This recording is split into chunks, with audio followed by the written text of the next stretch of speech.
চলো আলিয়া টেক করি। জি। Roll camera.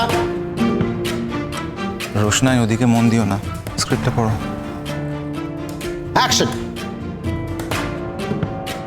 দেখো, তুমি আমাকে প্লিজ ছেড়ে যেও না।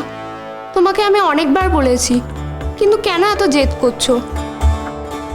তুমি যদি তোমার জেদ ছেড়ে দিতে পারো, তাহলে তোমাকে আমাকে আর ছেড়ে যেতে হবে না।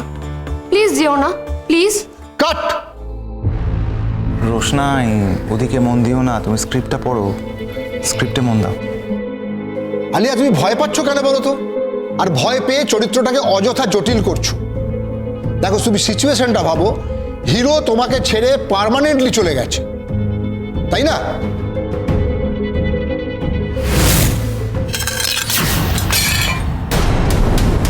স্যারজি, আমি সত্যি আপনাকে দেখতে পাইনি, সেই জন্যই ধাক্কাটা লেগে গেছে। আর দেখতে পাবে কি করে?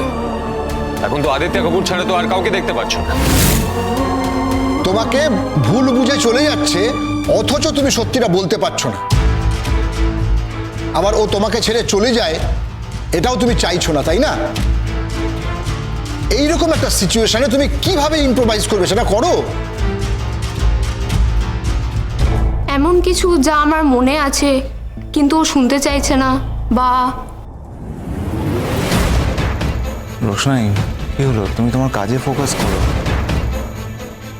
ঠিক আছে, তুমি আর একটু ভাবো, তুমি যদি এরকম একটা সিচুয়েশনে পড়তে, তুমি কিভাবে ম্যানেজ করতে, তুমি কি ডায়লগ বলতে, একটু ভেবে নাও, একটু প্র্যাকটিস করে নাও, কেমন? ওকে স্যার, আমি আরেকবার ট্রাই করছি। Next next next. আদিত্য যাকে নিয়ে এসছে তাকে নিয়ে এসো। হ্যাঁ বাবা, আপনি কেন বাড়ি ছেড়ে যাবেন? বাড়ি তো আপনার। বাড়ি কি কারো হয় বৌমা? বাড়ি তো ইট কাঠ পাথর দিয়ে তৈরি। সেই বাড়িতে একসঙ্গে সবাই মিলে থাকলে সকলের হয়ে যায় সেই বাড়ি। বাবা, আপনি তো অন্য কারোর কথা শুনতেই চাইছেন না। আপনি তো আমাদের সেন্টিমেন্টটা বুঝতেই চাইছেন না। এত বড় একটা সিদ্ধান্তে আপনি এখনো চুপ করে থাকবেন? কি করব বলো? আমি কি করতে পারি?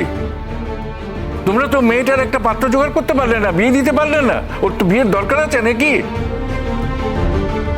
ওই ছেলেটা যখন নিজে থেকে এগিয়ে এসেছে সব কিছু জেনে শুনে মিনির ব্যাপারে, তখন তো হ্যাঁ দাদু ভাই এগিয়ে এসেছে, কিন্তু কেন এগিয়ে এসেছে সেটা কি কেউ জানে?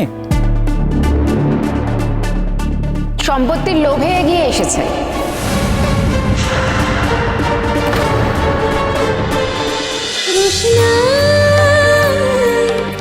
রোশনাই সোম থেকে রবি প্রতিদিন রাত 10টায় স্টার জলসায় ও জিও হটস্টারে।